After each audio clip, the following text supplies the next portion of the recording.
Hello, everyone. Thanks for coming. Thanks for joining our joint meetup organized by quantum computing groups from Washington, Warsaw, and Alexandria. My name is Pavel Gora. I'm one of the organizers. I'm also leader of the Warsaw Quantum Computing Group and Quantum AI Foundation and a board member of QWORD. And today we'll host Saad Naim from McGill University. He will give a talk about modeling a theory of gravity using machine learning. If you have any questions, you can post your questions on our chat. And at the end, there will be a Q&A session. But if there are some interesting or urgent questions, we'll also try to just read the questions and interrupt our speaker to ask questions during the lecture. So there are two other moderators, Aruza and Mina. So Aruza, Mina, would you like to briefly introduce yourself as well? Yeah, sure. Thank you. Okay. I'm Mina Masri. I'm a TA at the Faculty of Science, Alexandria University, and also a research member of Alexandria Quantum Computing Group. Mainly my research is about quantum algorithms and machine learning. Nice to be here with you all. Okay, great. Arusa? Hey, hi guys. I'm Arusa and I'm a PhD student at University of Waterloo and also work with Vector Institute of Artificial Intelligence in Toronto. I work on essentially applying machine learning to existing complicated problems in many-body physics and condensed matter, but also there's another angle to my research, which is developing new quantum machine learning algorithms. So yeah, happy to be here. I'm really looking forward to this talk. Seems very, gravity is, quantum gravity especially has been really interesting to me. So yeah, looking forward. Thank you for having me. Great, great. Thank you, Arusa. So before we give voice to our guest speaker, Saad, we would like to also tell you a bit about our next plans, our plans for the next meetings. So next week, there will be a lecture Entangling Academia and Industry with several panelists. In December, there will be a lecture, One Quantum Argentina, Building the Quantum Ecosystem in Argentina. Later in December, there will be another talk, What if Jupyter is a naturally formed quantum computer? Later in December, there will be a lecture, Why Pauli exclusion principle applies to bosons. So it will be 18th of December, and in the new year, in January, there will be a lecture about creating quantum circuits for hundreds or thousands of qubits. And yeah, just to mention our sponsors, so organizations supporting this event, Quantum AI Foundation and Warsaw Quantum Computing Meetup. So these are organizations which I lead. I'm CEO of the Quantum AI Foundation, the leader of the Warsaw Quantum Computing Group. Also, Alexandria Quantum Computing Meetup supports us. So Karim El-Safti is one of the leaders, and Mensa, our moderator, is also a member of Alexandria Quantum Computing Meetup. There's also Quantum Computing and Data Science Meetup. So we also have one of the organizers with us, Henning. Zen for Quantum, you can see the website, and the organizer is Balaji Ramamurthy. Orion X Net, we also have Shahin Khan with us, one of the organizers and founding partner. Association Quantum, Jeff Lowy is a founder, but I'm not sure if we have a representative of this organization today. Q Mexico also supports our meetups from time to time. Dr. Javier Ardus is a coordinator of Q Mexico. Q Egypt, another Q cousin from the QWORD organization. So Karim El-Safti and Dr. Ahmed Younes are the leaders. Q Poland, another Q cousin. So I'm also one of the leaders, together with Sebastian Zając, who is also one of the supporters of this meetup, and will be also one of the moderators during our next events. All right, so I think that's all. Saad, if you are ready, the Zoom is yours and we can start your presentation. We are looking forward to it. My name is Mohammad Saad Naeem. I'm an undergraduate student at McGill University studying physics and computer science. I'm graduating this December, and I'm interested in machine learning and quantum computers. So recently I've been getting into quantum computing. This summer I worked at RTSQB as a quantum computing software engineer, and also at the McGill Quantum Sensing and Optics Lab as a quantum photonics like trainee or engineer. But today I want to talk about another research which I did last year, which is modeling a theory of gravity using machine learning in collaboration with An Kwa Trin, who's a PhD student at McGill, and also Professor Simon Karen. So let's start. Before I move on into talking about gravity, let's start off with what like more people will be familiar with, and that's light. So I asked the question, what happens when light interacts at low energies? So for example, if you shine two like flashlights at each other, what happens? So nothing happens, right? They just go through each other and nothing happens.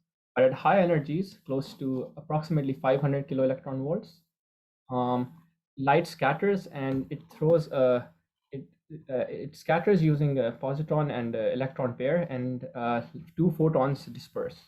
By the way, these two illustrations show how light can be thought of as both a wave and a particle. So analogous to this, we know that gravity is a wave, proven from experimental studies as well. And we also propose that those waves are made up of particles called these hypothetical gravitons over here.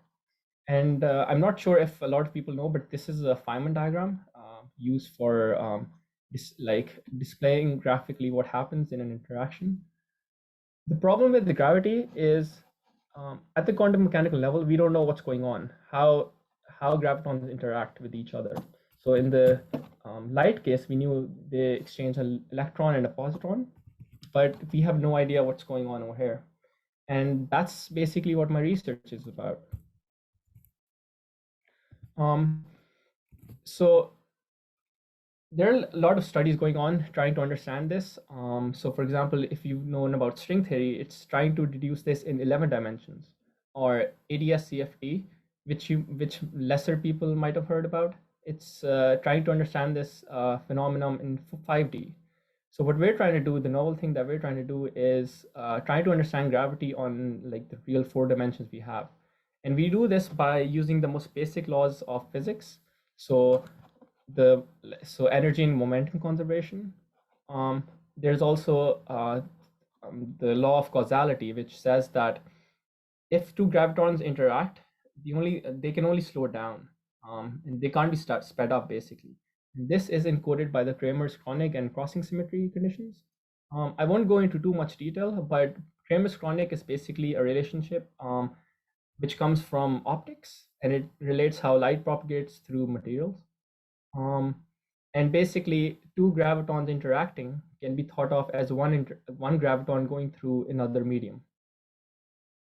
There's also the condition of crossing symmetry, which basically dictates how time comes into this. And basically, a particle going forward in time can be thought of also as an antiparticle going backward in time. And this is what crossing symmetry dictates.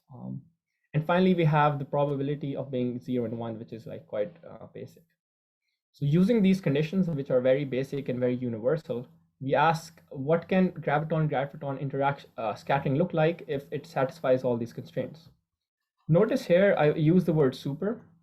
So in real life, gravitons can be polarized in many different ways, but using conditions of symmetry, we can treat gravitons as a scalar and get away with a lot of further constraints. So that's hence why we're using super gravitons over here, which can be treated as scalars. Obviously, one extension of this project would be to include real graviton scattering. So we call this interaction function unknown f of j. And it basically describes the probability of an interaction happening at energy m and spin j. And this is known as the scattering amplitude, which is comprised of a kernel of some so there are things called Mandelson variables, which in scattering relate to the force momentum of the interacting particles. So yeah, S and T are some Mandelson variables. J is the spin, and M is the energy. And we get this amplitude that we're trying to find by multiplying this kernel, which is a very complicated kernel. And like, I don't want to show you all the infinite integrals, but basically it multiplies. The concept here is we have got this function, and it multiplies with this unknown f. And this unknown f is a function that we have no idea what that is. It's clearly a very non-trivial solution that no one has found it. The only thing that we do know is we expect f should be 0.5 at energies where black holes form, and f should be 0 or 1 at very low energies, because we don't want completely elastic scattering happening. So this is the only ansatz that we're going with. We have no prior expectation of what f should be. And actually, another thing that we're trying to do is, if you look at this Feynman diagram, can actually be decomposed into multiple steps. So basically, what quantum mechanics is basically a classical theory with corrections. So if you want to break down this interaction happening, it can be thought of as a classical theory with corrections. And the classical theory for gravity is, we know, general relativity. And what we're trying to ask is another question that we're trying to ask is, how far can a theory of quantum gravity differ from a theory of general relativity? So what are basically the corrections, the quantum mechanical corrections general relativity can have? And we're encoding that by G0. And G0 cannot be 0 by the Kramer's conic relationship. So we're asking, how small can those corrections be? And then we'll have a theory which we know will have bounds on a quantum mechanical theory within the theory of general relativity. So there's other work being done. We took inspiration of using machine learning in our specific problem by other problems, such as machine learning has been started to being used in like string theory and like all these other theoretical physics problems, which I thought was super interesting. And actually, Pedro and all, they did a similar thing on our problem, except they did polynomial ansatz subject to minimization, and they found interesting results as well. But they had polynomial ansatz for that, and the reason why we're using neural networks is basically you don't have to give an ansatz. We're letting the machine learning model be devoid of any expectations of whether f should be polynomial or something else. And we're basically posing the physics problem as an optimization problem. The things that we want to find out is whether the neural networks can be faster in finding problems like optimization problems in theoretical physics. Can they have a simpler implementation? And like, can they be more effective? So these are the questions that hopefully, as more and more people get into this, can answer. Okay, so a good half of my project was actually posing this physics problem into a machine learning one as an optimization one. So if you see here, I talked about the constraints that we wanted, and we put those constraints in the loss function, which is a function of f, the function that we're trying to find. So this is the crossing symmetry constraint. As I said before, it's we know a fixed x function x s of t, and we're trying to find the amplitude multiplying it by f. There's also the gravitational constraint, which says that we want higher energies to match with low energies. We want a smooth transition of gravity at all energies. So that's the constraint governing that. And this is the G0 constraint that I was talking about, which we want to minimize. And notice here, I've written these kernels as x s of t, k of alpha of t, and k of beta of t. They're very complicated like functions in themselves, but you don't need to know them if you're not like, if you're just trying to understand, get an insight into this. You don't really need to know the exact detail of these functions. The point is that we're trying to find f using them. So this is our loss function. Yeah, and we're minimizing the problem for G0 and also finding f of j. So before I go into the details of how we use the neural networks, I just want to quickly touch upon machine learning concepts very briefly, in case you like. I'm sure like a lot of the audience has experience with machine learning, but I just want to quickly touch upon some of the elements. So the workflow was we translated the physics problem into machine learning one, or an optimization one. We determined a learning algorithm, and then we determined the specific neural network configurations. And actually, step 3, like a lot of it isn't actually predetermined. A lot of it is like in machine learning, a lot of it is just playing around with stuff and seeing what works and what doesn't. So there are different learning paradigms. There's supervised learning, which is basically you give the data, you give the neural network data which is labeled.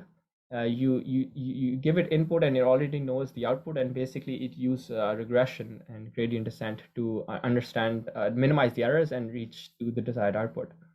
Unsupervised learning is feeding the data without labels, and the neural network is tasked to find structures within that data without knowing what the output should be. And finally, reinforcement learning is you give the model an objective, and it basically learns the outcome by trial and error. And this is how basically like humans or animals learn too, right? If you're trying to do something, you try out different stuff. If you do a step in the right direction, you're given a reward. Otherwise, if you're like going the opposite way, you're giving a penalty. And that's how the model learns as well in the reinforcement learning.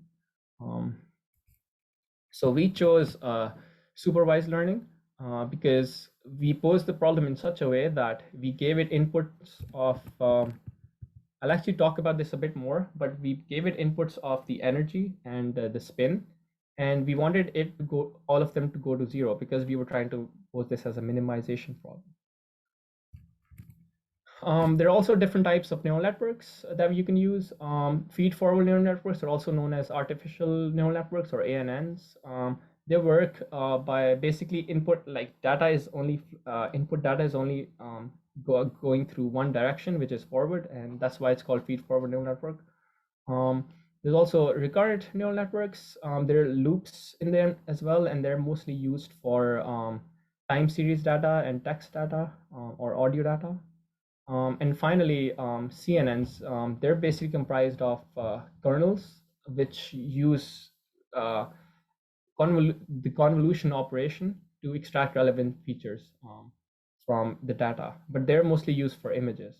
So I just wanted to introduce you to the types of neural networks. For us, it was quite straightforward what we wanted to do, which was ANNs. There's also the concept of activation functions. So if you see over here, each neuron is getting input from the previous layer of neurons, and you basically do a weighted sum of the input. And once you do the weighted sum, you can do essentially a transform in it.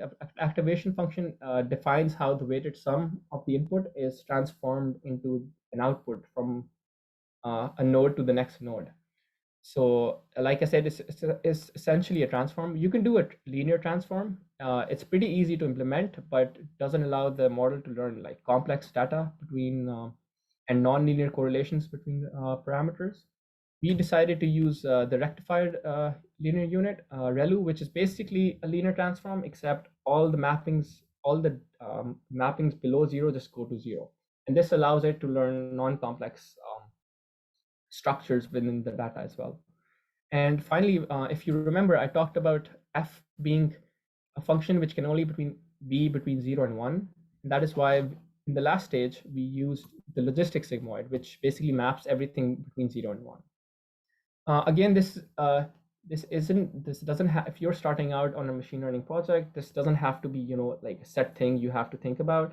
You can just play around. It's a lot of hands-on activity of trial and error of what works and what doesn't work for you. Finally, there are some optimization algorithms. The most common one is stochastic gradient descent, and it performs a parameter update for each training example. The problem with that is the learning rate is predetermined and it cannot be changed. So that is why people came up with more clever optimizers. One which we use a lot was Adam. It has an adaptive learning rate for each parameter and also keeps exponentially decaying average of the past gradients. It could be argued some are better for some problems and others for others, but what we found was Adam gave us the most consistent f of j's when we use them for each run. But we did play around with all of them. So going back to our actual implementation, so we're giving this structure was initially inspired by NNPDF, which another group was doing to learn partition functions inside a proton. And they use this 2-5-3-1 architecture. We obviously play around with the architecture as well. I'm just showing you one version of what we did. So we're inputting X as the input as the spin and the center of mass energy. This wasn't the only thing that we played around with. We also did the impact parameter as well. And then it has hidden layers, and we're tasked to find f of f. So there's a question about why are you doing a minimization problem? Oh, and could you maybe go back and how you formulate the problem with, you had a slide with the F and what it describes. So okay, that's literally my next slide. Okay, so F is essentially a matrix, or yeah. So basically, let me. So what we're tasked to do, what we're telling this neural network to do is produce F, which, like, if you think about this is the actual like matrix in terms of like mathematical operations. This is what's going on. So we give inputs of different m and j's, and corresponding to those m and j's, we tell the model to output f of j's at those points, and then what we do is plug that into our loss function, which contains all the constraints. So over here, x of st is actually m of st minus mts, and we basically, this is not a matrix dot product, it's a tensor dot, and basically what we're tasked to do is multiply this f by those kernels, and then that's just one term for the crossing symmetry. This happens for all the terms, and then we get back some answer, and we basically want to minimize that. So this comes out as a scalar, this multiplication, and all of these come out as a scalar after multiplying with f, and we're basically telling it to go to 0 for all the values, which is so when I also mentioned supervised learning, we gave it input of m1 j1, m2 j1, etc., and also gave the output as 0 0 0 because we want the loss function to go to 0 at all points of s and t. Yeah, does everybody understand that? Okay, great. So yeah, like I said, this multiplication is happening for all of the constraints over here. Another thing was, if you look at architecture over here, we're giving a JNN. Can I ask you something? Yes. Is it like a regression problem? Exactly, it is. Okay, that's great. For your neural network, okay, the m-able dimension, I mean, for each sample, it's just like a single dimension, right? 1D. It's a tuple. It's a tuple. It is a 1D array, but 1D array of tuples of m and j. I see M1, M2, all the rest of the M's are MI. I look at the J's of J1, they're all J1 except the last one, JK. I don't know what I is, I don't know what K is, I don't know how to read the input. So basically, we're giving it different inputs of energy and spin. So for example, particles can have spin 0, spin 1, for technical reasons that I don't want to go into, but we're doing even spins. So we're giving it all of the tuples of energies at one spin. So for example, J1 might be spin 0, right? So we're giving it all possible energies, like allowed energies of at corresponding to spin 0. And then we do the same thing for all energies for spin 2 and then so on. And so this basically represents M1, M2 to MI for J1. And then, yeah, you're right. This is a bit confusing. Maybe this hasn't, it should be M1, J2, basically. This term over here. Basically, it's a summation of I and K. Would that be the momentum then, M times J1? M corresponds to the energies and J corresponds to the spin. And you're trying to give it all inputs of all energies at a corresponding spin and then do the same for all spins. And we're trying to do that so that the function, we're trying to sample F at all those points and we want F to go to 0 because we have formulated our problem in such a way. I'm also confused about the spin. Isn't spin always 2 for a graviton? Graviton is spin 2. Yes, so this spin corresponds to what kind of pair gravitons interact using. So over here, we know that photons interact using electrons, which are leptons as particles, but we don't know what kind of particles gravitons interact using. So they can be any spin, and we're allowing for like any spins. It could be spin 0, it could be spin 2, 4, 6, 8, like we're going up to like, we're feeding quite a lot of large values as well. We have no idea what this particle looks like. So this particle essentially can be thought of as a function which we're trying to find. So although we are giving it inputs of M and J, we can see that outside of the model, we're sampling the Mandelstam variables, which, like I said before, was the forward momentum of the interacting particles. And we're sampling from space of S and T as well. So what we don't want is the model learns overfits for those specific choices of S and T that we're using here. So for example, in this kernel, we see S and T. In this kernel, it's just a function of T, and over here as well. Actually, not over here. So we don't want that the neural network is learning specifically to the kernels of S and T. So what we do is, to prevent it from overfitting, we also use validation on a different set of S and Ts, just to make sure that it's not overfitting. The kernel here is not the machine learning kernel, but the kernel in the sense of field transformation or a map from. Is that true? Or? So the idea is that this loss function is outside of the machine learning, this model that's going on over here. And like once we have an f of j, only then we use the loss function, and we're using different like functions to calculate our graviton interactions happening in this loss function, and these come from the physical constraints. Thank you. I think one of the things I'd say is that because we are talking about gravity, but also talking about machine learning at the same time, I think some of the symbols are a bit confusing, because when you talk about gravity, you're referring to M1, which is not really, you're not talking about mass, and J1 again is not a, so I think it's kind of confusing. And maybe you could put some legends over there when you submit this, because you're intuitively kind of moving towards this understanding that M1 is referring to mass, because we are trying to talk about gravitons. So I think that's causing a lot of confusion. And similarly, F is actually a function, but intuitively, every time you look at it, appears like a force field, because of the relation of the gravity onto the force field. No, so that's a bit of suggestion. Thanks.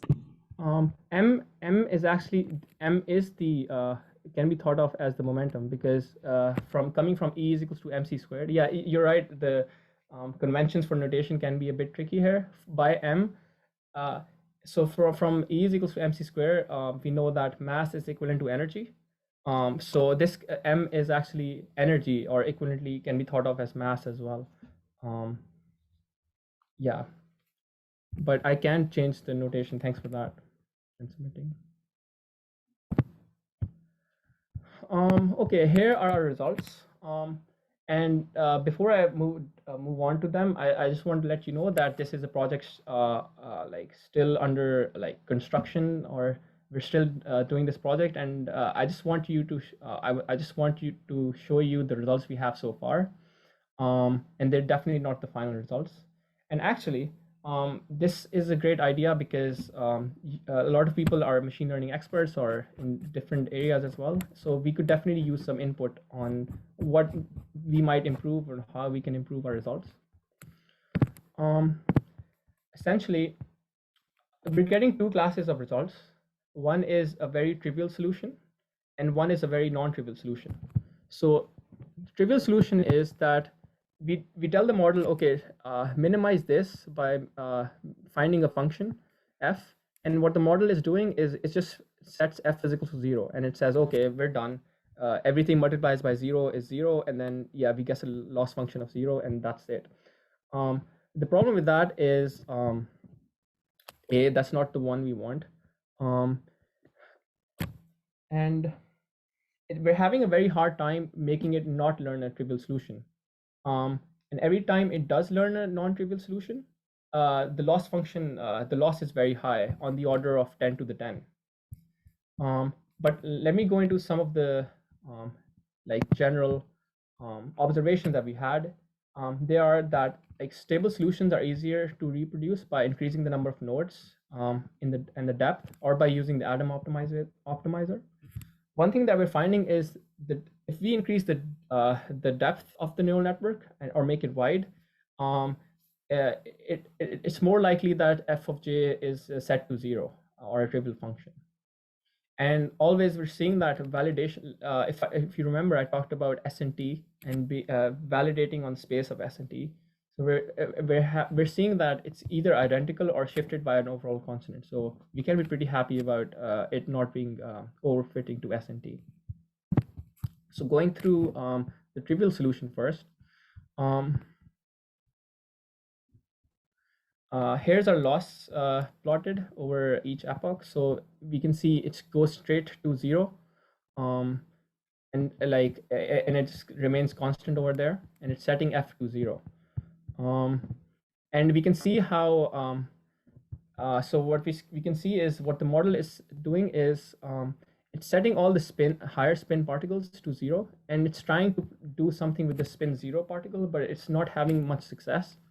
The reason why we can know that is we can check how optimal this function f of j is by looking at one of the constraints, which is the gravitational constraint. And remember, we said that we want the high energy gravity to come to relate to low energy gravity and like connect with it smoothly. Over here, we are plotting the high energy bit, and yeah, and basically subtracting 1. And over here we see that it's a straight line at -1, which basically means yes, it's going to 0 and it's not optimal at all. Moving on, yeah, like I said, f is just it's just putting f to 0.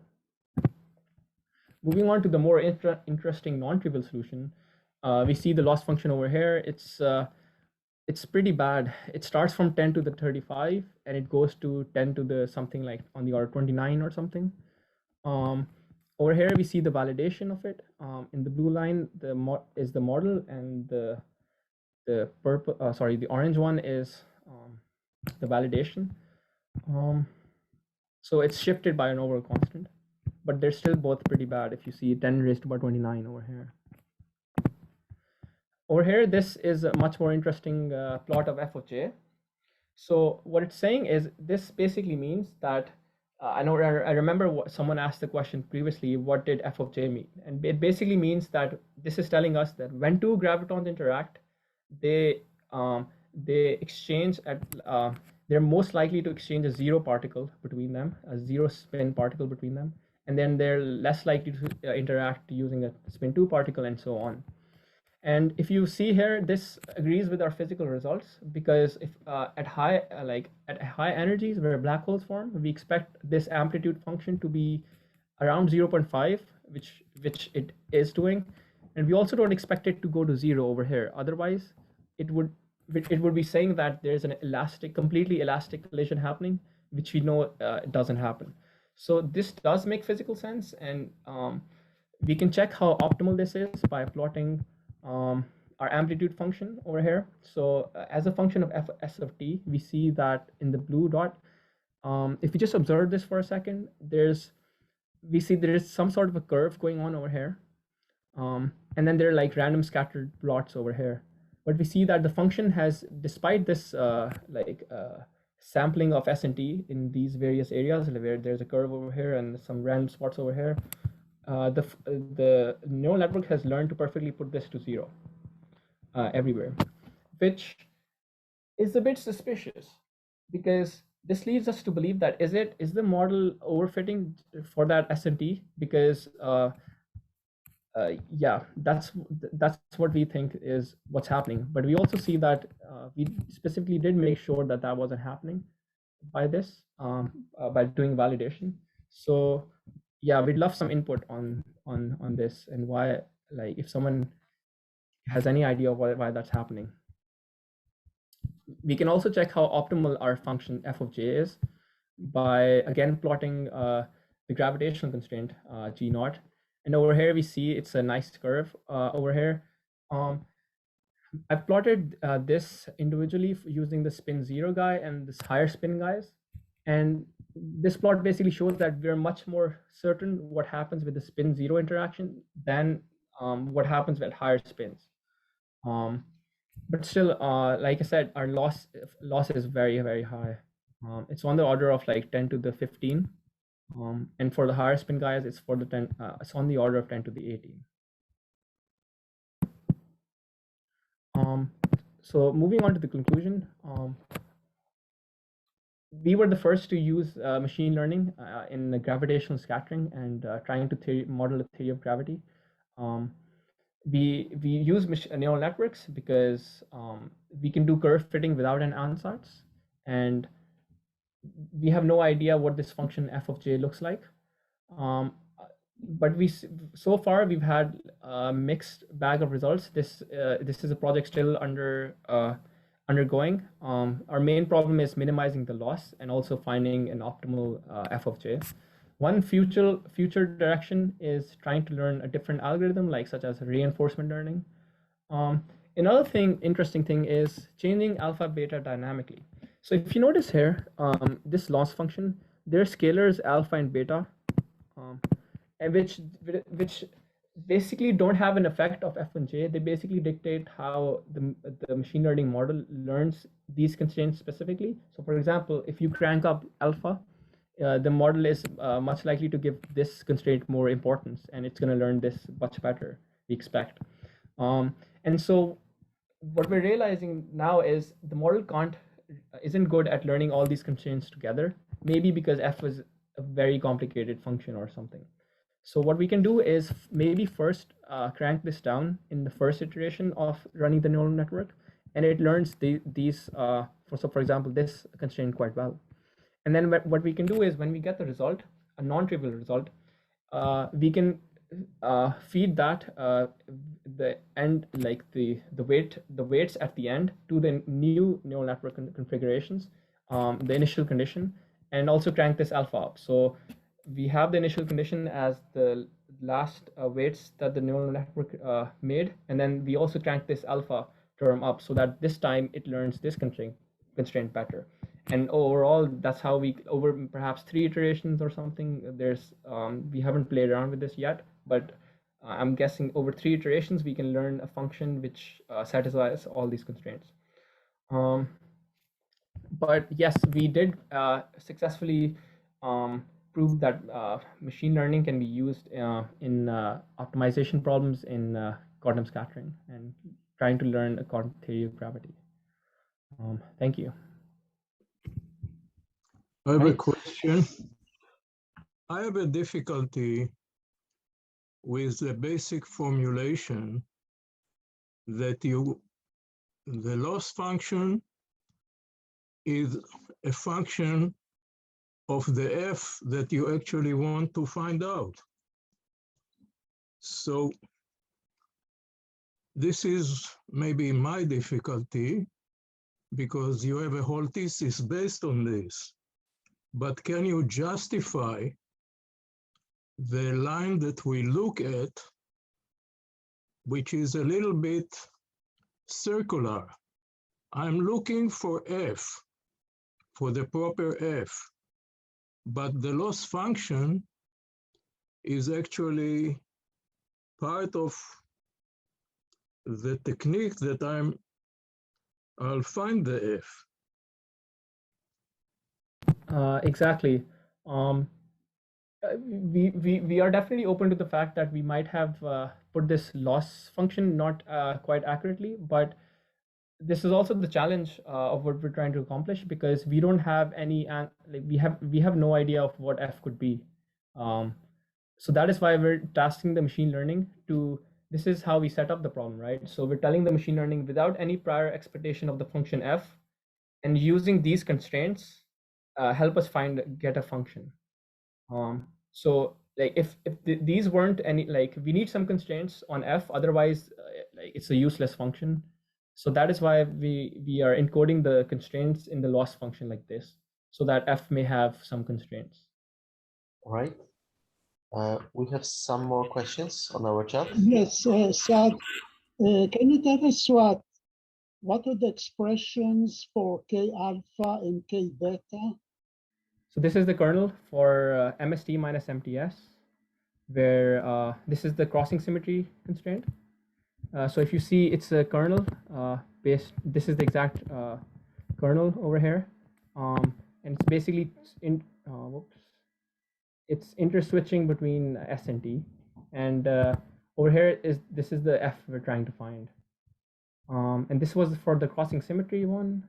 If you want to see the kernel for, this is higher order gravity that we were trying to match with at low energies. If you want to see for, I mean, like they don't really mean much to you probably. So if this is these are Legendre polynomials. These yeah, I don't know how much detail I can explain this, but yeah, this is basically the kernel, specific kernels for different functions. So essentially alpha beta are they come from the problem, and they're not variables that you're trying to learn, right? They're fixed No. for the setting that you have.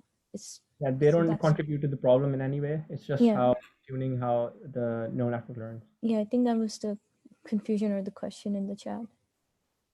Okay. And there are also some other questions. Pavel, should I ask some? Yes, please go on. Mm-hmm. So I had some of my questions too.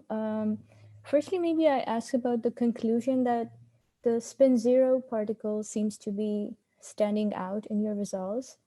Would you be concluding that this is the particle that is assisting the graviton interaction? I wouldn't say concluding that, because okay, the non-trivial solution that we're having makes physical sense. Everything's good except that the loss is at like 10 raised to power 30 or 29, which is pretty bad. But the losses, you defined it. What is the loss that you expect or you want? Like you defined it a certain way yourself, so it's a subjective loss. That is, yeah. Should the value of the loss be? That is true. We do expect it to be like pretty small, like anything on the order of 10 raised to power 3 or lesser than 10 raised to power 4 would make sense. We take it more seriously, but 10 raised to power 29 just means that we're not. And also this is an open question to the audience as well. How how seriously can we take this? Should we take this result? Because the loss seems to be on the pretty bad, but everything else seems to be, you know, physically reasonable. So this is an open question as well. I don't have the exact answer to it, but but we, between our group, we decided that 10 raised to the 29 is definitely not acceptable. Okay, so sorry, I'm like, Pavel, you can also jump in with the other question. So there is a question in the chat about the data that you use, if it's real or simulated, which I also had because you're using supervised setting for your learning. So are you producing data using mass and spins and having, like, you have some simulations that give you certain F and then you're using that label data? So the data that we're getting from is just sampling from a physically allowed region of the Mendelssohn variables, which is basically, so for example, you can't have negative energies. You can't have we know gravitons can have only a specific amount of energy.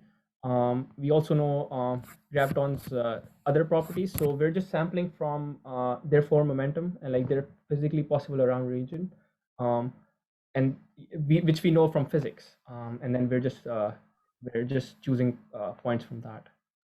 Ideally, we'd have infinitely many points, but yeah, we can only use like finitely many. Okay, so you are using simulated data then in the end. Yeah, but that comes from like physically Physically allowed. logical. Yeah. Okay, thank you. Pavel, you go ahead if you, there are some more questions in the chat. Yeah, there's a question about the ansatz. What do you mean by ansatz in this setting? I'm not sure if it's been asked. Ansatz basically means a prior expectation of what. So in mathematics, when you're trying to solve an equation or a differential equation or something, for example, you give you're trying to find a function. You give the function some assumption that it must be polynomial or something, and you say, okay, this is a polynomial function, and then I can go on and solve it. So that's ansatz basically means like a prior expectation of what the function could be. The other works that I talked about, they gave it a polynomial ansatz, which means that they're assuming that f is a polynomial function. And the reason why we're using neural networks is we're not expecting it to be anything. We're giving neural network complete control of what the f could look like. This allows for nonlinear, like complex functions, which we don't know about. I'm sorry. So, just to follow up on that, sorry. So, but you're using on the output layer, you have certain constraints, or you're using a sigmoid, and that would limit f to be in a certain range. Yes, f has to be between 0 and 1. It's so f also dictates like the probability of an interaction happening, and interaction, the probability of that is just between 0 and 1. So yeah, f has to be between 0 and 1. So, but you're also trying to learn the function that describes this interaction. So these are then two different things. Like when you say, okay, there might be some polynomial function that describes this, but also there's f, that is the probability of interaction between certain, given two gravitons, what kind of spin would have most probability of interaction. So then there's, yeah, I'm a bit confused about. F is the technically f is the amplitude function, which describes the interaction function of gravitons interacting. So f has a certain number of constraints of coming from like physically allowed space of what f can be. Like we know from experiments. So we know that probability of 0 and probability of interaction happening, that's encoded inside of f. That's 0 and 1, because in quantum mechanics, like not everything is probabilistic in nature. So that's why that's where probability comes in between 0 and 1. And there are these other constraints that I talked about as well. And yes, we're trying to find f such that these constraints are met, and we know what the interaction function looks like. Thank you. Okay, there's also a follow-up question. As far as I understood, you're trying to find alpha and beta. Why you didn't use Dirac's constraint system method to find them? It's a question from Janusz. Are you coming? Did you mean in the Lagrange? I think you're confusing it with the Lagrangian formulation of this. This is nothing like that. It's just actually. Can you repeat the question? I think this might be. As far as I understood, you are trying to find alpha and beta. Why you didn't use Dirac's constraint system method to find them? We're not trying to find alpha and beta. We're trying to find f such that it satisfies those constraints. This alpha and beta, you can actually just like not even think about it. That's not important to this our problem. It's just there so that to aid the neural network to give more importance to one constraint or another. Given that it's not, for example, if it's not learning this constraint quite well, we can crank alpha. By cranking alpha, we can put more importance on this constraint in its loss function. And so the more neural network will give more importance to learning this, because obviously if this is, for example, if we put alpha to the 10 raised to the power 9, right? And the neural network is tasked to minimize the loss function, it's obviously going to tackle this this constraint. This constraint is going to affect the result quite a bit. So that's just what alpha and beta is. It doesn't have anything to do with the problem we're doing. Janusz, yes, does it answer your question, or you can follow up and you can maybe try to. I have a question with regards to this graviton scattering, because when you talk about, not the graviton scattering, but gravitational scattering, essentially you're describing basically the deflection of parts of particle passing near a massive body, right? But in your case, you're actually describing two gravitons scattering, which means there is a third body because release of graviton has to happen from a particle such as black hole or whatever, which have, which are essentially, a sum of photons, which have their own gravity, because photons are essentially graviton particles. Well, not quite, but, so my question is, when you're talking about graviton scattering, what are you actually talking about? Is there a third particle? Is there a third body present, which is creating this interaction? Because the physics is not clear to me, essentially. Okay. So I'm going to make the analogy to light or electromagnetism. So for example, you're saying, yes, you're right. We do require some mechanism in order to get a light wave started. And basically, we're not talking about that. We're only focusing on the individual light that's propagating. So we know that light can propagate as a wave, and that wave is composed of particles. And analogous to that, we know gravity behaves as a wave. We're not talking about where it originated from. We're doing this in the most general sense. But you see, even for a photon to have a scattering, it needs a force, and that force comes from gravity, because a photon needs to be propelled towards another photon for it to actually cause scattering. So there's a force field. And in this case, when you talk about graviton scattering, so graviton scattering itself means that there's another field that's actually causing the scattering, because gravity, the direction in gravity is by virtue of a particular massive object, whatever. So I'm a bit confused in terms of you're trying to work out a loss function for a scattering. It's just a bit confusing in terms of physics. You're right. So the reason why photons interact is because there's an electromagnetic force field. Now, I understand electromagnetic Similarly, it's the same thing. Gravity is caused by gravitational field, and these gravitons are the elementary particles of the gravitational field. In fact, gravitational field can be thought of both as waves and particles, and we're trying to find the particle version of what's happening. So these gravitons are what describes your sort of like the force field. No, I understand that. I understand the physics part of it, that gravitons are supposed gravity particles. I'm just thinking this is looking more like a photonic interaction than a gravitonic interaction, which is where I'm having difficulty understanding in terms of you are taking a photonic interaction and you're simulating it like a graviton interaction, and then so I was thinking there's already physics available for that. I'm just trying to understand the experiment from a physics point of view. Right. So this basically, let me explain Feynman diagrams a bit. So Feynman diagrams are like very general diagrams which explain any sort of interaction happening between particles.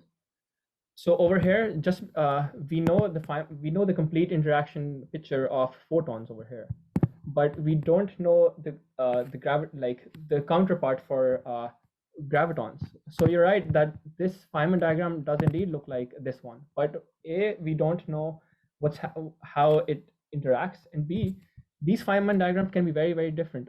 So for example, you don't have to have two photons coming in from each other and going this way and this way. You can have a photon and another particle, or multiple photons. And similarly, you can have interactions for, this is just studying the gravitational interaction for just two gravitons.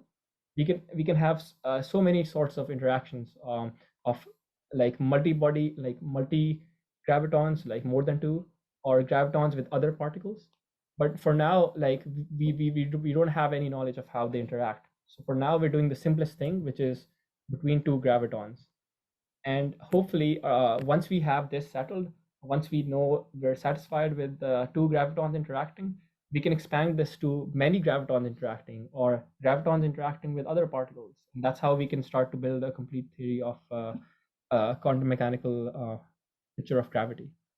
Does that? I think this presupposes that graviton is a tensor, or let's call it vector to simplify it. And that's not clear with this thing, because it has to have a presence of some third party. But that's how. But that's how all forces work.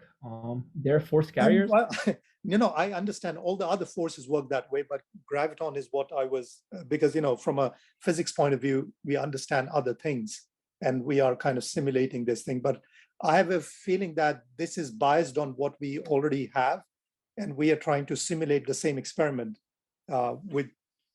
This is my only viewpoint. I was thinking you have something else in mind. This is why you went this route. But I mean, okay, so it is true that gravitons are hypothetical particles. We haven't observed, we have very strong reason to observe them, but you're right. It might be the case that this isn't how gravity works at all. But our current quantum mechanical frame of gravity and like how our theories work are based on this, on assuming gravitons are what the interaction function looks like, and we've got very strong reason to believe this is the case as well.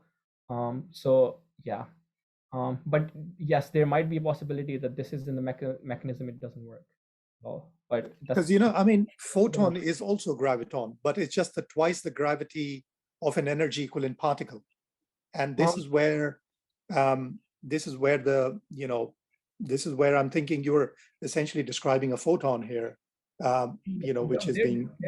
They're definitely not similar particles at all. Of course, they're not, but it just appears like. No, I'll just pass. Thanks. That's all right. I mean, but basically, they're if you looked at they're like fundamentally different kinds of particles. If you look at the standard model, so for example, they're leptons. They're like they're I think 16 or something number of particles.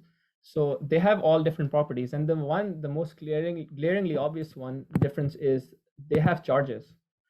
Electrons have charges, while gravitons they don't have charges. They don't interact via electromagnetism at all. So that's one. Another thing is mass. We think that we think that gravitational waves, gravitons probably don't have mass. So yeah, while electrons do. Okay. There is another question regarding graviton. I'm not sure if it has been answered. Can you use this model to find the value of spin of graviton? We already have it. I think we already know the answer to that, and it's I believe it's 0. I don't actually remember the exact reason why it's 0. But it probably comes from like the fact that how we think of how we diagnose forces as quantum mechanical theories, and then the fact that gravitons can propagate through hypothetically they can propagate infinitely amount of distance. So I do believe we already have the answer to that, which is a spin 0 particles, gravitons, but we don't know the details of the particles that they interact using. That can be any spin. No, correction here. We know that gravitons have spin 2 because they're tensor particles. That's correct. That is absolutely because correct. they come from the quantization of the metric field, which is a 2 by 2, which is a tensor. Therefore, the gravitons have spin 2. Now, the particles that the graviton exchange between them, if you look at the analogous photons, the way photons interact with each other is through a loop of a particle that carries charge, like an electron. In a Feynman diagram, you're going to have a loop of an electron with 2 photons coming in and 2 photons coming out. So actually the loop is typically going to look more like a square in the Feynman diagram. And by the way, because it is a square, it has 4 corners, it is proportional, its strength, its magnitude is proportional to the 4th power of the fine structure constant. So it is going to be 1 over 132 to the 4th power. This is for the amplitude. For the scattering probability, it is going to be the square.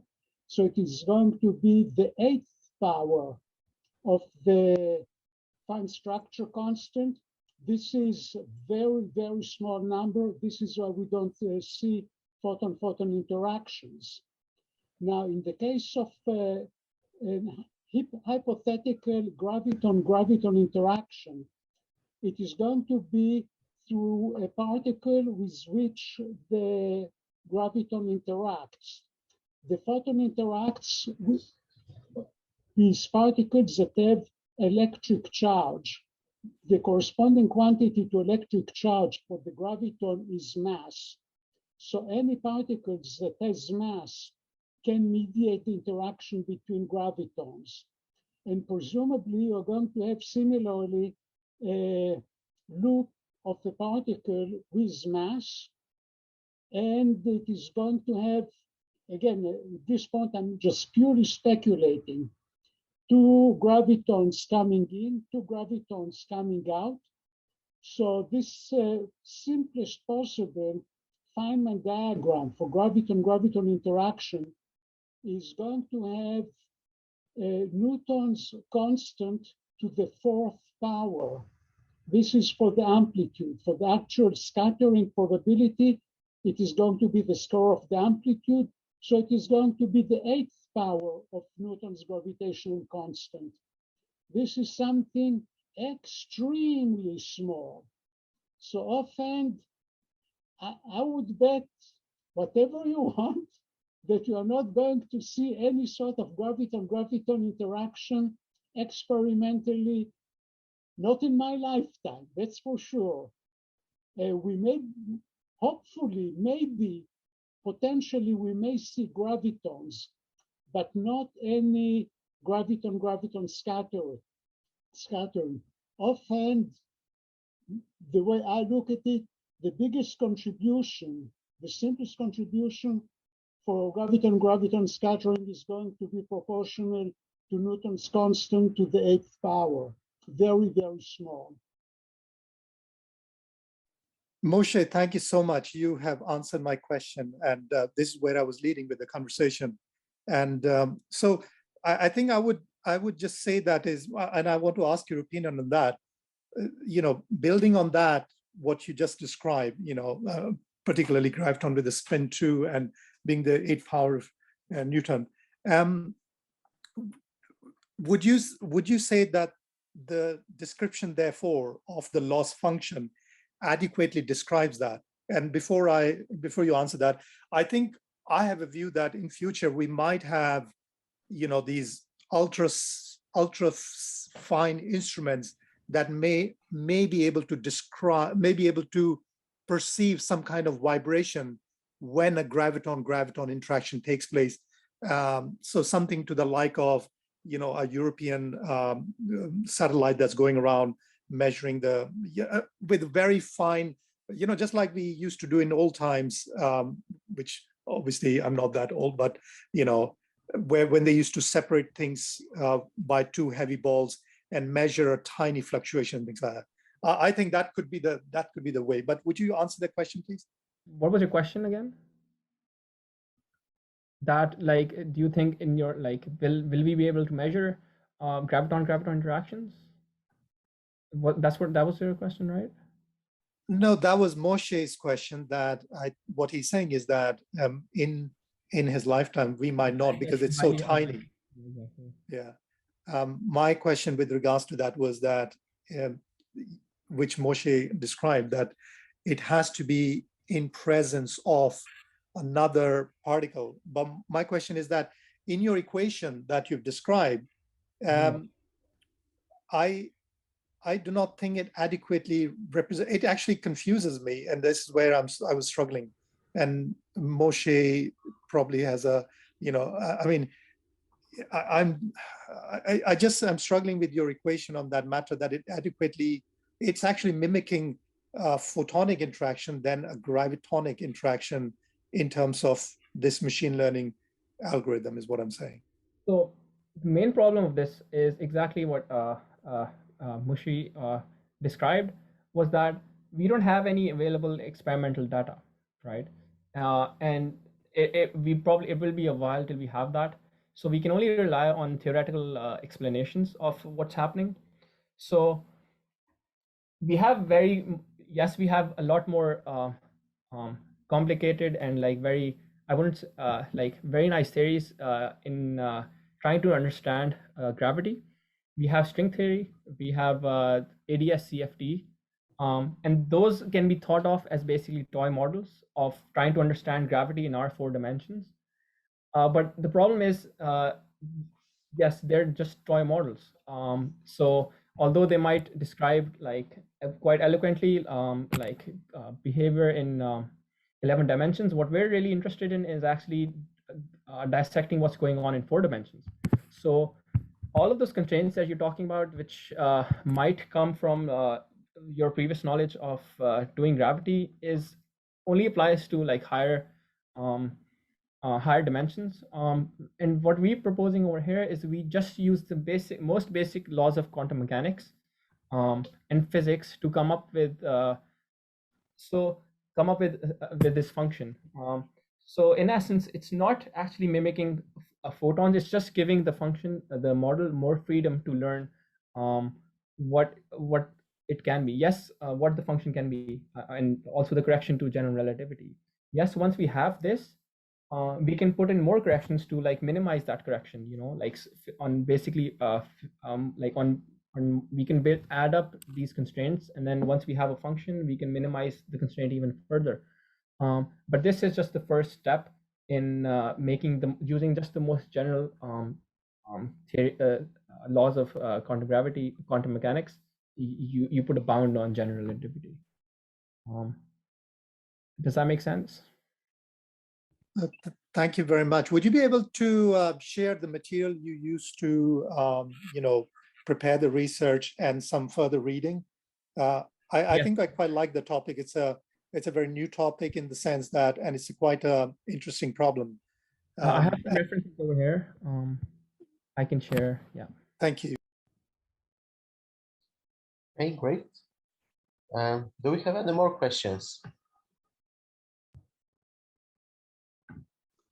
Yeah, the difficulties that we have in this discussion origin in the trouble of attempt to use the analogy of light and gravitation, and actually we cannot do that.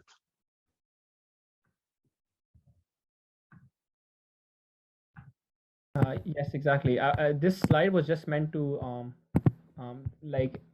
be analog to explain that gravitons can be particles, but I think people are reading more into that than they really should.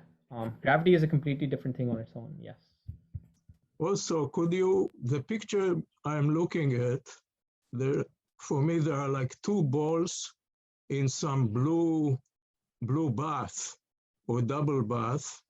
Can you explain to me this picture in simple words?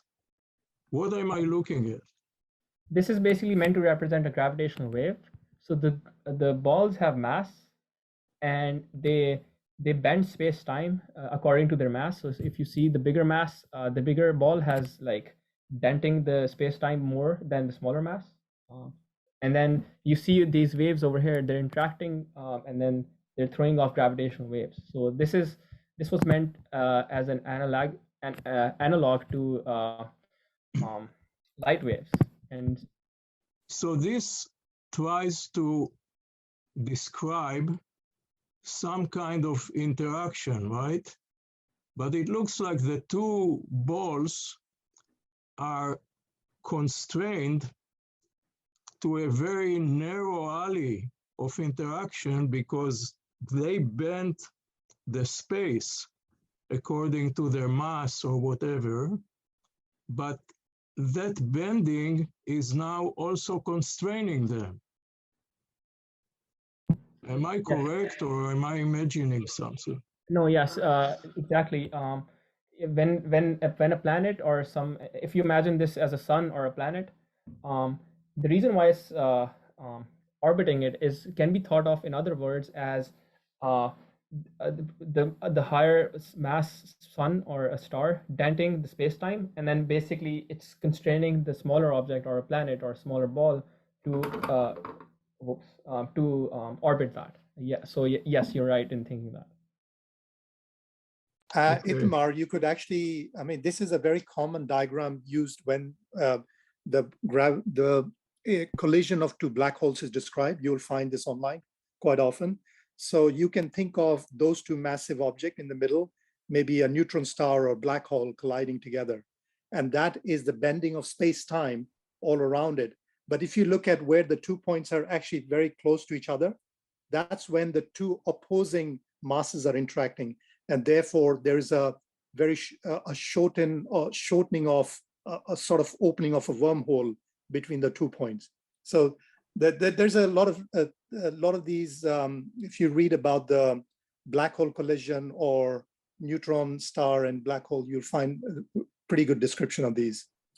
But where do this is the first time I see a picture like that, and the pictures that I've seen were quite symmetric, and I haven't seen this kind of, let's call it, distortion of the spaces because of the masses differences. So I guess I took this picture off of Google as well. To get a more clearer picture, you would have to know the trajectories of where it's coming from. Perhaps was it orbiting already in a stable orbit, or did it come and also it's also limited. This picture is very limited in your question. So like you said, you can think of these as sun or planet. You can also think of this as a black hole maybe. So these are the limitations of the picture. Like I didn't mean to for people to think too much about that.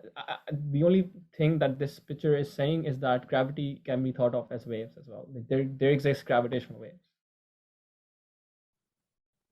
One other way to look at this is also, if you, for example, drop a stone in a water, you will find the ripple, scattering across. But then if you take, for example, a bed sheet or something, and then what you do is you hold the four corners very loosely, and then you put two massive balls in that, you will find the ripples traveling across the entire bed sheet. But the point where the two balls, that massive object, meet is where you'll find that dip. You can actually observe that. You can create that experiment at home to see that, which is essentially, you know, a manifestation of space-time bending around massive objects. But Okay. once they're not moving with respect to each other, why is there still ripples in the gravitational field? They are moving with respect to each other. One's the smaller one's likely orbiting this, the bigger one. Oh, And okay. actually, like they're actually orbiting the center of mass of both of them. There's one question about Jupiter, but I guess it's not relevant today, or maybe it's relevant. Is it possible Jupiter has more gravitational impact on other planets because mass is greater? Is it possible? Sorry, what? Jupiter yes, gravity. Yeah. Jupiter, gravitational impact because mass is greater. I guess that this is so there will be another event related to this topic. Is it correct? So it will be in December, I guess.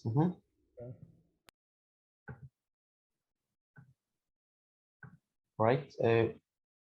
It is quite possible for a massive object, its gravity, not only to affect the, you know, the path of another object. I don't know, I didn't get your question, but it can also, if the gravity is powerful enough, it can even dislodge an object from its actual path and pull it in. In fact, you know, to actually completely swallow, and that's what black holes do.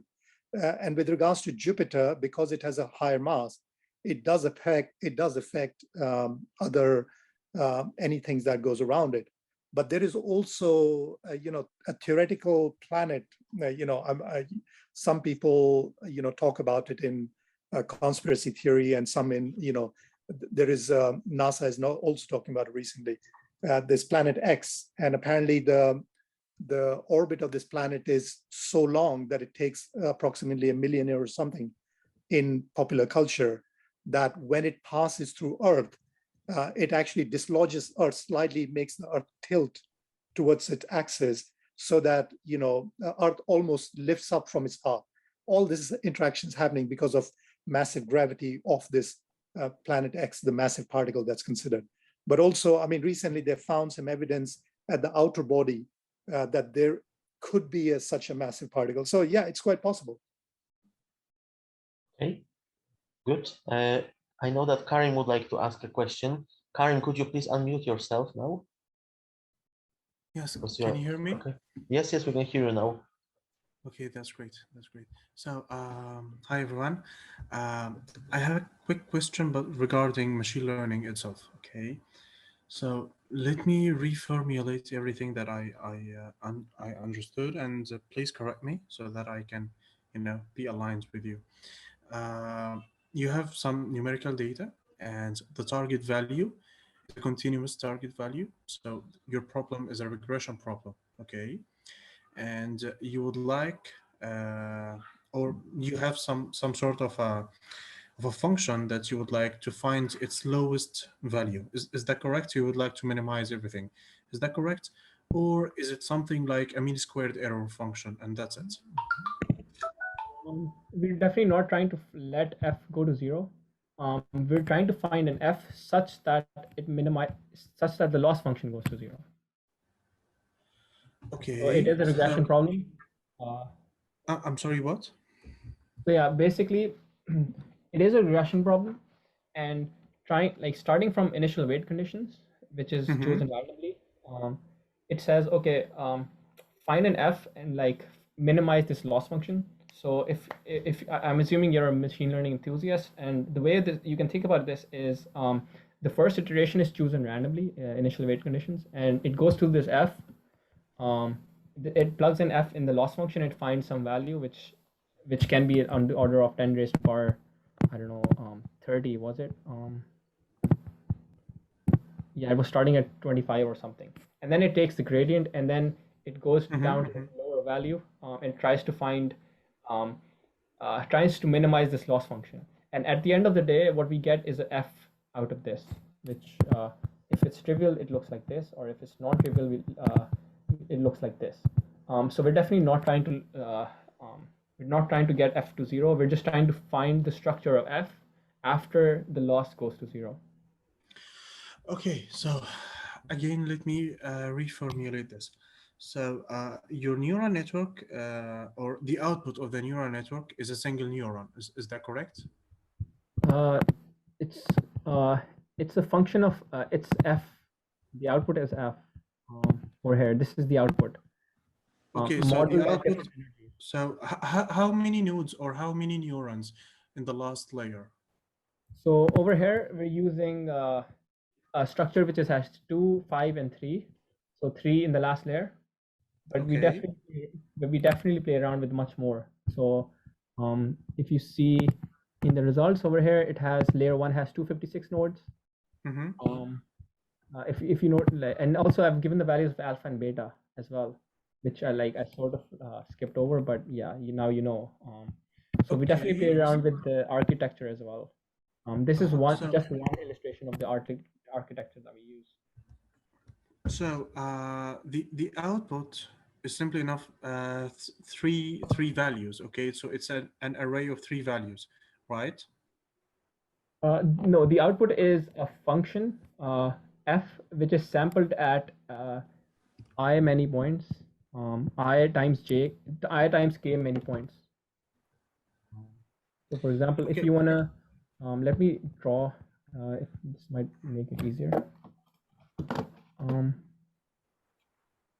Annotate. Imagine a function f of j, and imagine it's something like this. Okay. What the output of this function over here is f sampled at different points. So f at this point, it's telling us it's this value, and f at this point, it's telling us it's this value, etc. Okay. And basically we plug this function into the constraints, and then yes, we're trying we set this problem up such that we let the constraints go to 0, and like we set this problem as a minimization problem for G0. Okay. That is understood, but what I'm trying to get here, or what I'm trying to get from you, is that for example, are you using TensorFlow or PyTorch in your implementation? TensorFlow. Great, that is perfect. So in the last layer, okay, so the last layer, perhaps you have implemented that last layer with a linear kernel or a tanh kernel, whatever you would like to use, so that you can have like some continuous output. So how many units in the last layer? Units as in neurons? Yeah. It's 3. 3. Okay, so the neural For network no simply obvious enough reason. outputs 3 values. So you have an array of 3 values. Is that correct? Yes, yes. In those 3 nodes, it has weighted some of the previous nodes, but yeah, at the end of the day, yeah. Okay, so at the end, your neural network is trying to mimic, or simply enough to find the global minima of your loss function, and that's it, right? Yes. That is what you're trying to do, is to find the global minima of the loss function, and that's it, right? Yes, and in that Okay. we would have found f, and also a constraint on general relativity or G0. Okay. So have you thought about using the same analogy? I mean, the same way of formulating the loss function and everything, but using a quantum circuit. For example, before going into quantum computing itself, um, regarding the outputs from your neural network, should it be bounded by 1, or for example like 1 and -1, something like this, or it should be like free? Perhaps you can have something like 200 or 1000, something like this. 200, 2000 watt neurons? No. I'm saying that the values from the last layer. Yeah. Which activation function have you used? We used sigmoid because f has to be between 0 and 1. So okay, so you have to be between 0 and 1. That is perfect. That is perfect. So regarding using a quantum machine learning for this, so do you think that we can divide, or we can come up with like a variational ansatz that is, you know, how can I say it, that is good for this problem? that's a very interesting question, and I hope so. This is actually one of the things that I wanted to talk about as well, like as an open discussion, was we think of quantum computers as like, I'm sure you're all coming from different fields, but what I want to motivate, one useful feature of quantum algorithms or quantum computers might be theoretical physics. So yes, I absolutely do think that this can be done using quantum computers. And the interesting thing is the question whether quantum computers might do this optimization better or worse or at the same rate. I don't know. So Okay. definitely. Thank you so much. Yeah, that this is a very interesting question. Thank you. All right, great. Do we have any more questions? Could you show the non-trivial kind of the slides that previous you have question downstairs? Yeah, non-trivial solutions, that one. Okay. Next slide. Thank you. Yeah, so I can kind of, so what is what's been plotted over here? This is the amplitude function, MST, which comes from the crossing symmetry constraint over here. So x of S of t is actually MST minus MTS. The reason why we're doing this is because of symmetry, and we want that even if we interchange the two variables, we want it to go to 0 because of symmetry. Over here we're plotting MST, which is just a function. If you can allow me to show you the entire formulation of this over here.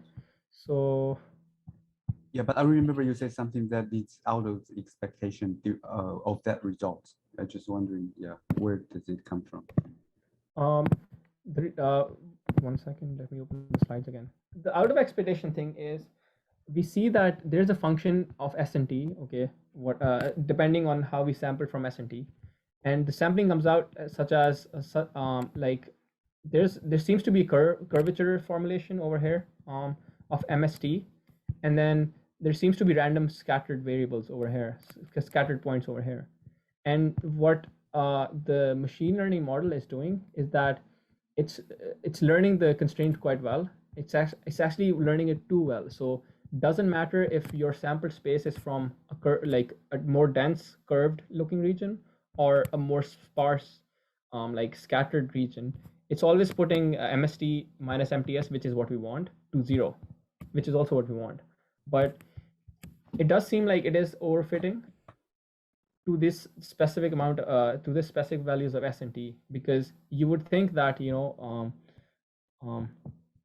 actually, I'm not sure what you might expect, but you might expect that this curve over here, it's behaving like some way, like learning better over here, especially because it's dense over here. It's giving more value to this part of the region, and so it's learning this quite well. Whereas in other regions where it's sparse and not much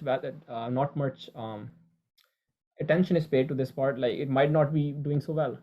But we see that it's going to 0 exactly all over the place, all over the region, which is what we want. But it is a bit suspicious how it's doing that. Yes, it might be overfitting, perhaps. Yeah. Yeah, it's interesting. Thanks. It Yeah, might that's be just like one thing symmetry we pointed out. constraint. Saad, it might be the symmetry constraint that takes, you know, MST minus MTS to be 0, although like MST, the blue one is not always 0, and the MTS you're not plotting. It could be the mirror picture of it, that when you do the subtraction, you end up with a flat brown surface. It should be the mirror image. Otherwise, it won't be going to 0. Yes. So MTS is actually just the mirror of this. But MST is not. MST yeah. I've only plotted MST.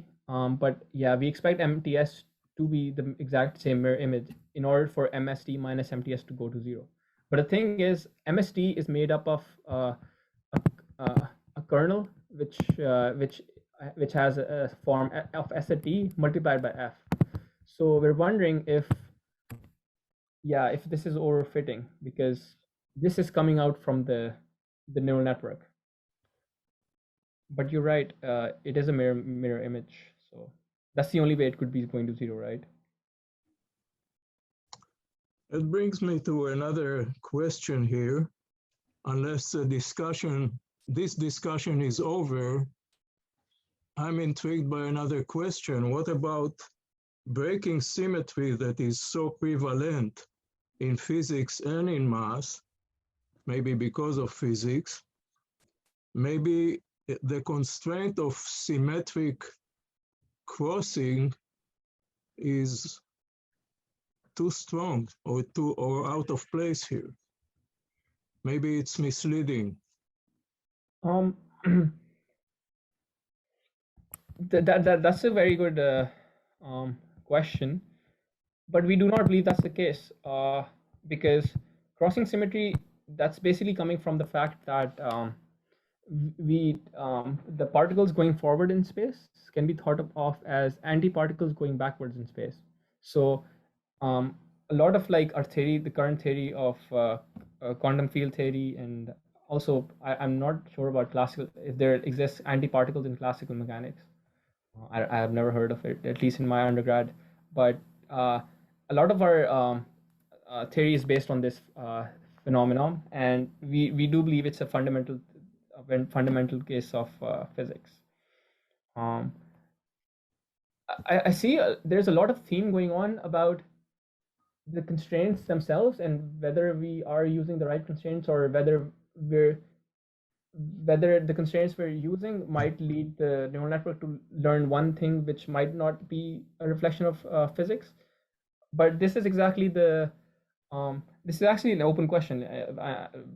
It can definitely be the case that we did it wrong, but we were quite non-conservative. We were quite conservative in the fact that we wanted it to be as general as possible and using only the most basic laws of so for example, energy and momentum conservation, those are the most basic laws we know 100% should be there in any theory.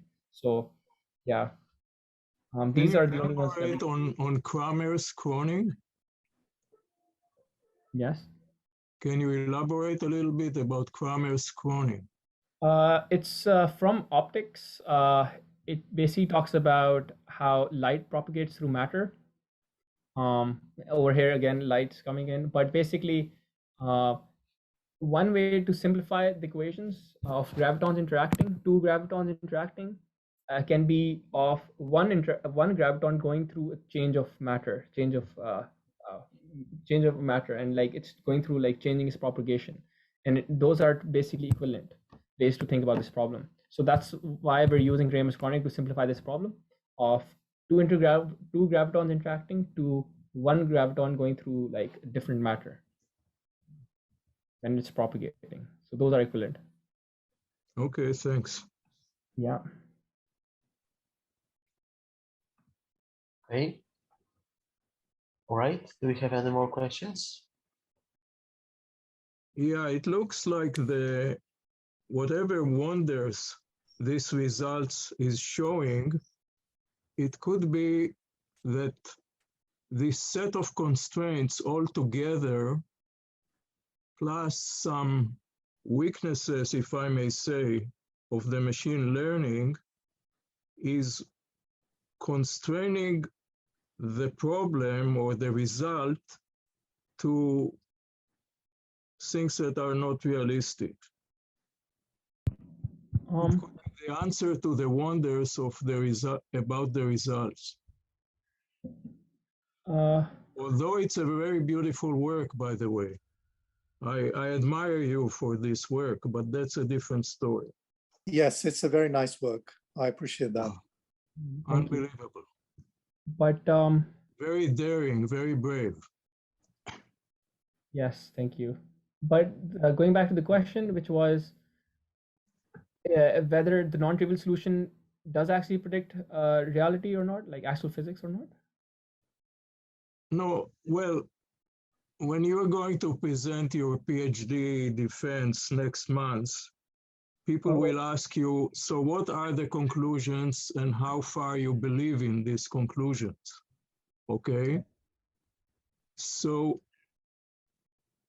if there are some doubts about the conclusions, I think they stem from the fact that you set constraints that in slang, informally choking the problem, okay, and leading it to strange results. And the technology, the machine learning technology, doesn't handle it properly because you can put an ill-posed problem to machine learning and it will give you some answer. But unless I didn't tell you that it's ill-posed, you stand and you're puzzled. How come I got this result? And the answer is, it was ill-posed problem. Yep. First of all, I'm doing my undergraduate, so I'm definitely a long way from my PhD. Somebody was saying your PhD defending next month. No, am I wrong? No, I'm just graduating from my undergrad next month. Oh, congratulations. Thank you, thank you. Time for beer.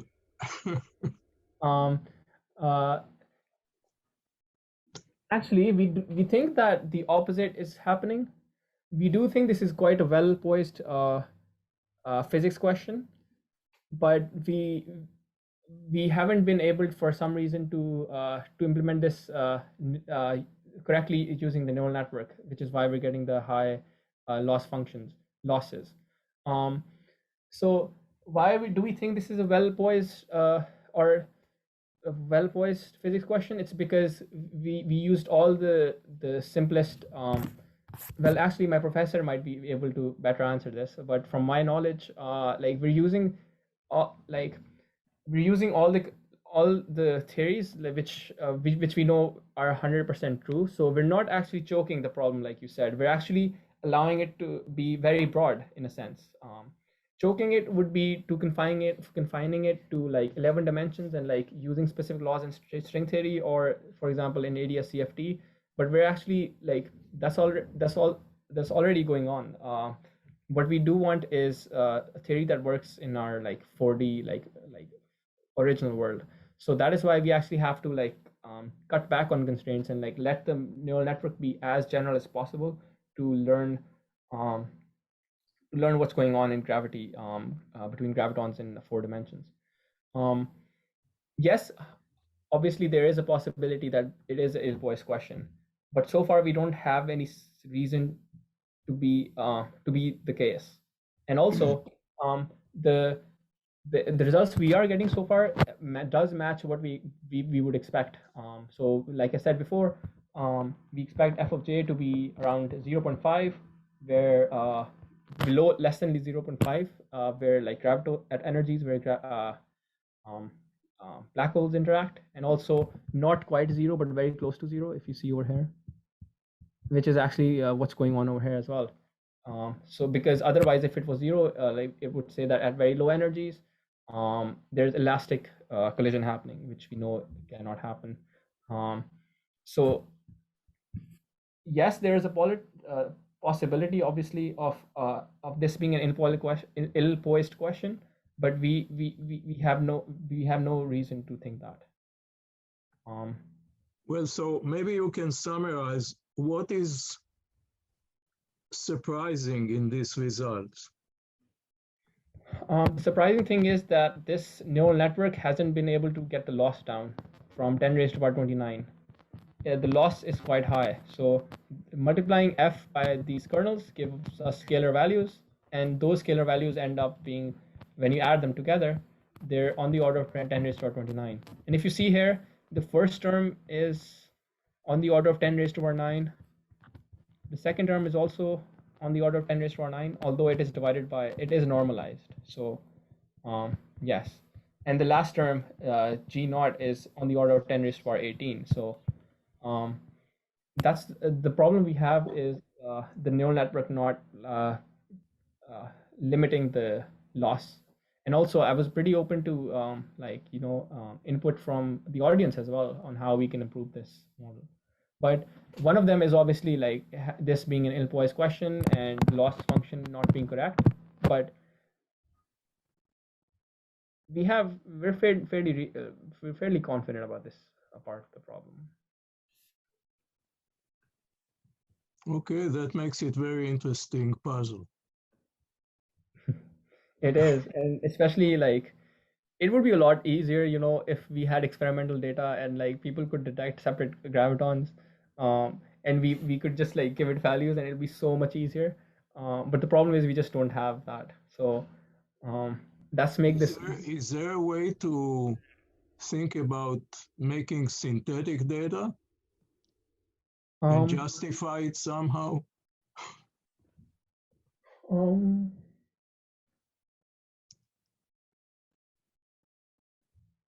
I mean, I'm not that big of an expert in especially like experimental physics and experimental quantum gravity. But like just thinking about this, like I'm not exactly sure why they haven't been able to detect it. Like obviously there exists like large scale data, right? So we know Earth is orbiting the sun, and like we can have like some data at like very high energies for that, and also like planets orbiting other stars. But the most useful, that's the only static data I can think of. The more useful thing that we want is what happens at very low energies, energy that we can't replicate or we don't see anywhere. Like someone said, it's like it's very, very, very small. So that's the energies that we're really interested in, and that's the missing puzzle, really. Yeah. Okay. I think again, you it just made the whole thing even more. The more you think about it, it kind of. But one of the thing that comes to my mind is that because we are postulating the problem into our 4D, which is well, not even 4D, it's 3D we are talking about. We're not considering time. Well, we are. Yeah. Therefore, it is quite possible that because the loss function is quite high, right? One of the things could be that some of this data is available in another dimension, and therefore the loss is or there's a compensatory loss happening in the other dimension, which is not being picked up on this dimension for our known dimension, if you know what I mean. And this is why it's presenting itself as what it is. That's one thing I could, think of. But again, I have to read this paper because it's quite interesting and it's a really good work. Because some of the thing, it's not quite making sense to me at the moment. But if I try to sit down and might get a bit handy. That was one observation I could make. That probably. Yeah, that's really good. Like just brainstorming things. So what you said was the errors coming might be from other dimensions. Is that? Yeah, because we are this is an aggregate in the 3D world we understand as, whereas gravity. And by the way, you also mentioned, do we have some data on the experimental graviton? We actually have very little data on that matter. All we have observed is the gravity waves, and there are literally just 3 experiments so far, spaced over, I think around 10 years or something. So we don't really have much data. But this is what I can think of, that there are fluctuations that are happening in other dimensions that are not being accounted in this experiment here. We definitely do know our world is 4-dimensional. And that I would challenge. Do we really know our world is 4-dimensional? Okay. I think the perception of our world is 4-dimensional, but whether our world is 4-dimensional or not is another matter. But definitely the perception. Okay. I definitely don't have the expertise to like talk about that. But like from my understanding, we're pretty sure it's 4-dimensional, and the other models that I mentioned, string theory and ADS, they were basically toy models to try to build up mathematical tools to try to tackle this problem in 4D. But we just don't. They're just toy models, and we don't have enough mathematical, like arsenal to tackle this problem in 4D. But as for like theoretically understanding that there might be other dimensions other than 4D, well, the theories that we use so far like definitely do assume, I think, that it's just 4D, and like I think like yeah, it might be the case that but I'm sure Itamar has something to say on that. Well, my feeling is that it's fair enough to stick to the 4 dimensions and exhaust every direction you can exploit, staying in the 4 dimension before getting carried away to the far end of string theory that has many doubts. So maybe my suggestion before about synthetic data was not clear. What I mean is, you mentioned toy models. From the toy models, you can try to come up with some good synthetic data that will reveal weaknesses in the ML, in the machine learning or neural network formulation or usage here. That's my feeling. That's a good point. I definitely will bring this up with my professor. I definitely don't know enough about the details of string theory to figure out how. I would take your professor to the blackboard and look at that equation, L as a function of F, and check it term by term and argue. Don't accept what he says. Okay. Because it could be ad hoc, this formulation. Okay. And I don't know much about neural networks, but I'm sure you can confuse them. Ad hoc with respect to the dimensions, you mean, right? Stick to the 4 dimensions as you started, because the other world is very quizzy world and requires much more mathematics that you want to look at. But yeah, this might be a good suggestion. Maybe somehow worked like synthetic data from like these toy models, but like those synthetic data would have to be 4-dimensional. So somehow.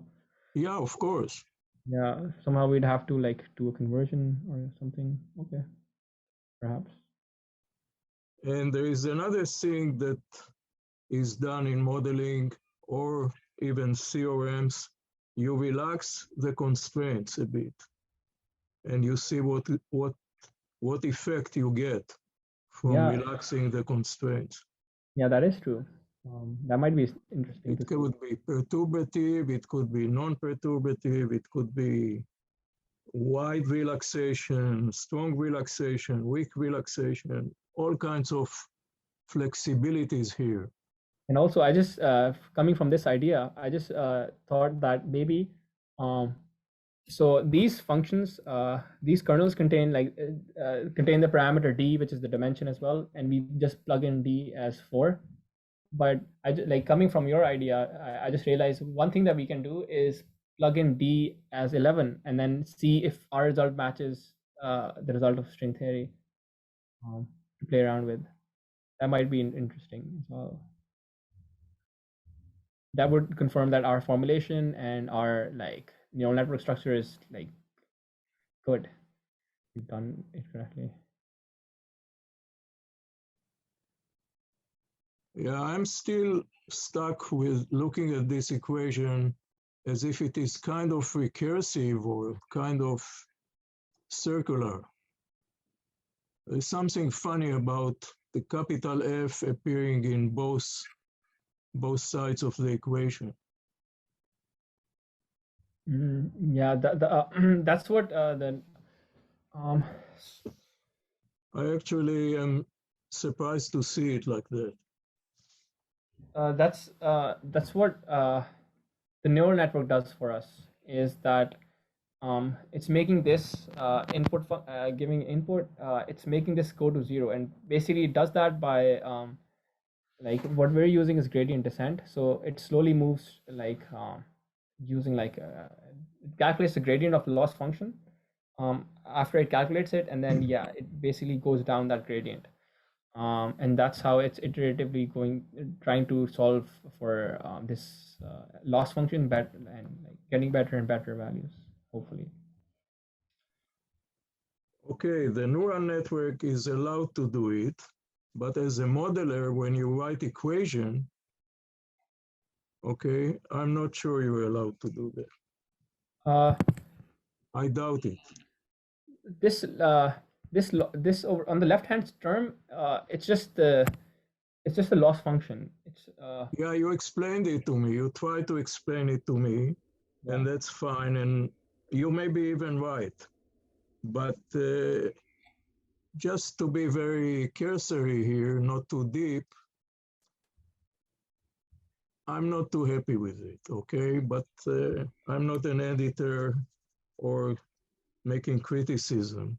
Maybe other people feel that it's perfect. If you write the equation as describing the neural network, it's one thing. But if that has to reflect the whole physics, the whole model, I have a big question mark on this. You see the difference? I mean, yes, I understand. If you tell me, like you told me 2 minutes ago, that's what the neural network is doing, okay, fine. That's a description of the neural network. Mm-hmm. But what that has to do with the physics then? How do you come from the physics to this kind of equation? Forget neural network now. Okay. Using the fact that so for each so we start off with constraints that we want. So the most general constraints, and we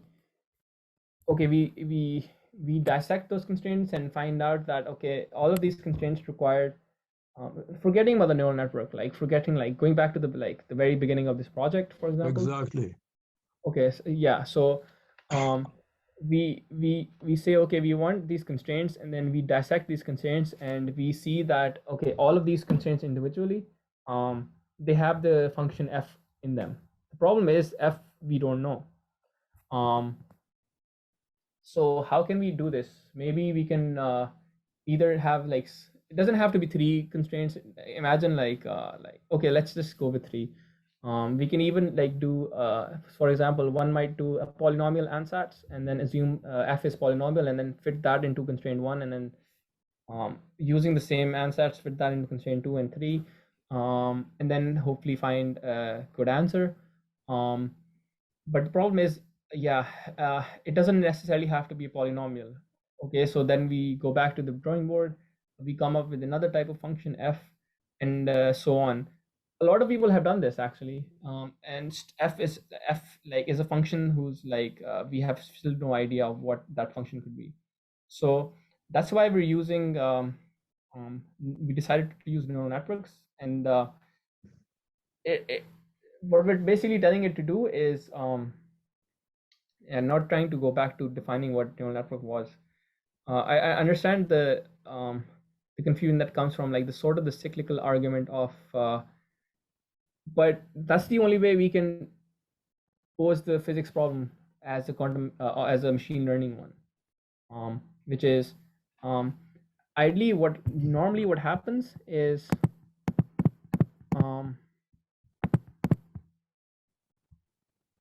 normally what happens is we give it input and we give it output, and then there already exists like a sample of what the output should be.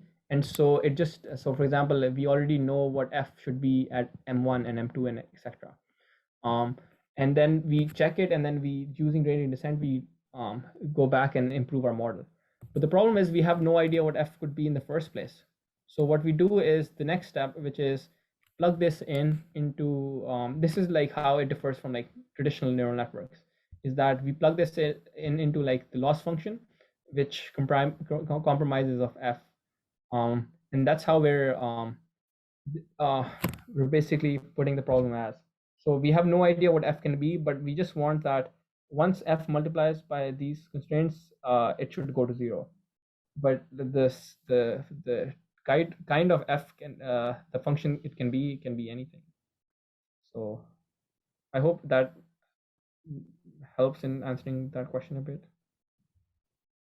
That describes the process that you went through, and definitely something is missing. And I feel that the missing point, aside of critical look at this equation, is the formulation of finding f via the machine learning, while either violating something that the machine learning is traditionally doing, or bending some of the physics. Hopefully neither. I hope so too. But that means, where is the rabbit here? Well, that's found the hat, but where is the rabbit? A rabbit, as in why we haven't got the correct answer yet, we don't know. Well, one thing I would like to say on, and again, picking on, if you look at your constraints, in your constraints, you've got one of the first constraint where, if you go up, please. Further up in the constraints where your probability, your 3 constraints are defined. There, there. So your second constraint is essentially saying no time advance in scattering, can only have time delay, right? Now, this is, while this is true of a photon, is it actually true of a graviton? Yes, it should be true of any particles interacting. Well, no, I find that controversial, because while it may be true for a photon, because time delay and time advancement on photon works differently, and electron, you merely assume that it has got a speed of light. But the graviton speed is not the same as the speed of light, or even a boson condensate does not have the same speed as light. And therefore, I'm not sure about that constraint. Actually, we do believe that are massless. I just want to confirm this. I do think gravitons are massless particles. So they should be moving at the speed of, wait, is that right? I actually don't remember if gravitons were massless or mass. You're right, Saad. Gravitons have 0 mass and they move at the speed of light. 0 mass. Yeah, 0 mass, speed of light. Yeah, exactly. So that's where this constraint comes from. That it should be moving at the speed of light, and if there's any interaction happening, which we expect of, it'll cause a time delay. Yeah, again, because a moment. It's, by the way, let me just add, the reason we know that the electrons have 0 mass is because gravitation is 1/r². it has an infinite reach, just like the electrostatic potential. If gravitons had a mass, gravitational forces would have only finite reach. Yeah, that makes sense.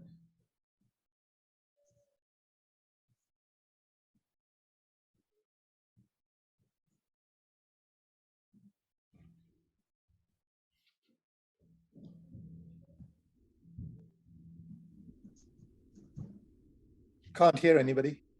Let me just summarize what I think I heard today, and it may be completely wrong, I don't know. But what I think I heard today is the following.